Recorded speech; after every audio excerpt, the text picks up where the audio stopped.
Hello, all Hoosier fans, Hoosier haters, and everyone in between. This is the Crimson Coliseum podcast. And on today's episode, we're going to be previewing the game that is going to be at noon Eastern with the Indiana Hoosiers facing the Maryland Terrapins.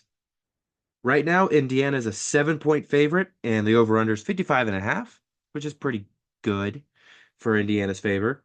The Marching Hundreds show this week is Back When Your Parents Were Cool. So Semi-Charged Life by Third Eye Blind, Walk Around the Sun by Smash Mouth, Smells Like Teen Spirit by Nirvana, which is a song that I played back in basketball band. Really fun song. And Even Flow by Pearl Jam. And it was one of those shows that the Hundred's been doing pretty consistently, where they do a show that's like a throwback to back in the 80s, the 90s, the 70s, all that fun jazz. Uh, it's just been fun. Those are shows are pretty fun, and I think it's going to be a really cool show. Hope fans stay at halftime for that. So some history on Maryland. They were founded in 1856. Their first football season was 1917. They have a record of 588, 535, and 30. Their bowl record was 14, 14, and 2, and their last bowl win is the Music City Bowl in 2023. They play in the SECU Stadium. Their record versus Indiana is 5-7. With a three-game win streak right now. And their most successful football alumni is Randy White, a Dallas defensive lineman.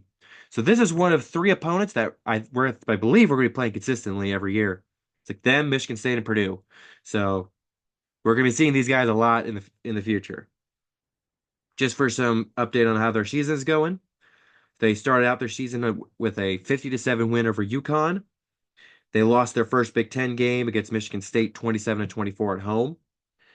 They beat Maryland 27-13, and they beat Villanova 38-20.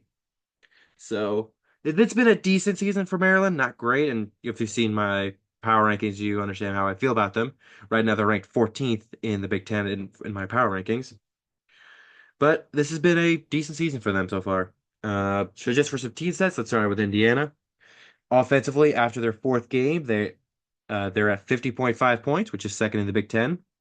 513.8 total yards, which is third. 288.2 passing yards, which is sixth. And 225 and a half rushing yards, which is fifth. Which is the thing that Indiana's been really good at, has been consistently being balanced yards wise.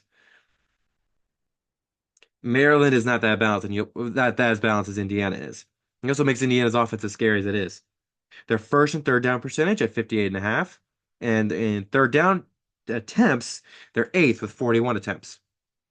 Looking at the defense, you got the defense allowing 9.2 points, which is second, 199.2 yards, which is also second, one of only two teams in the Big Ten to have under 200 total yards.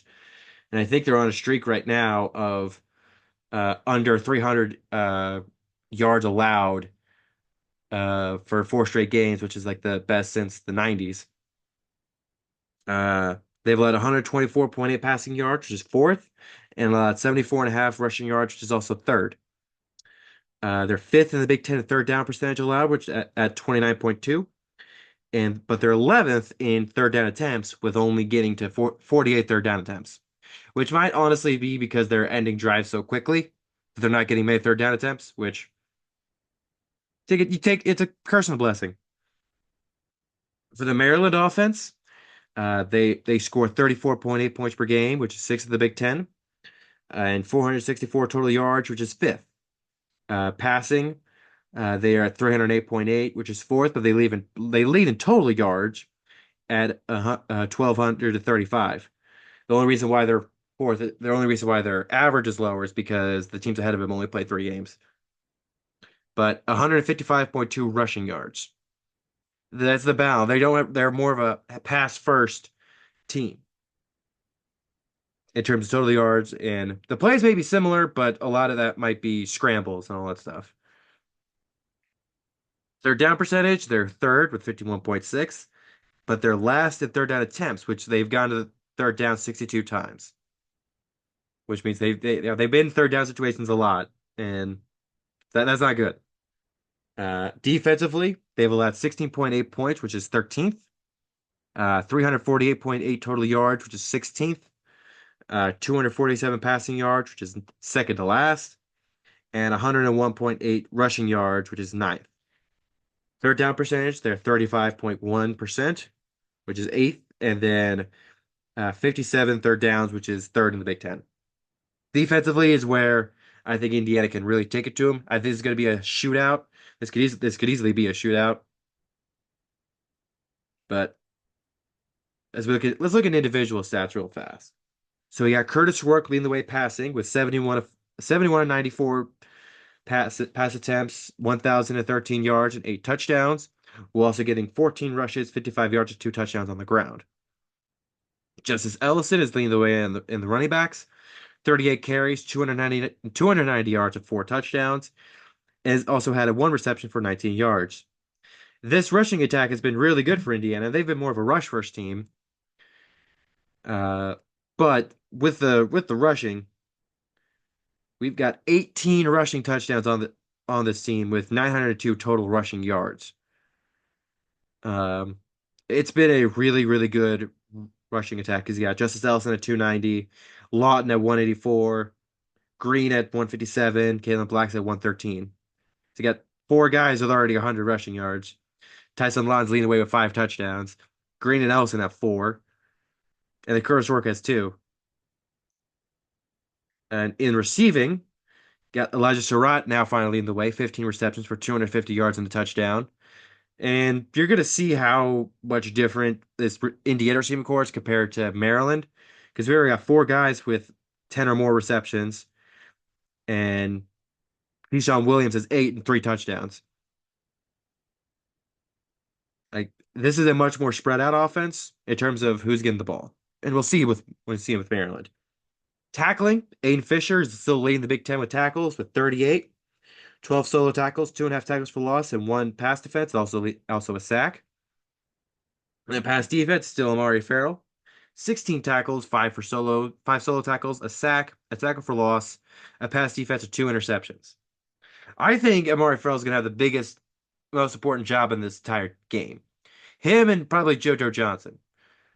And we'll get to that in a second.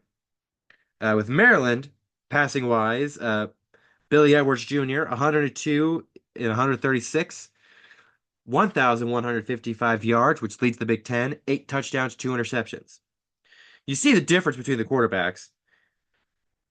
Rourke is 71 of 94, while Lawton already has 8 more completions than Rourke has attempts and has over 40 more attempts. And also has got 23 rushes for 69 yards and 2 touchdowns. Uh, Roman Hembry, who's a little bit of a dual threat in terms of passing and receiving and rushing.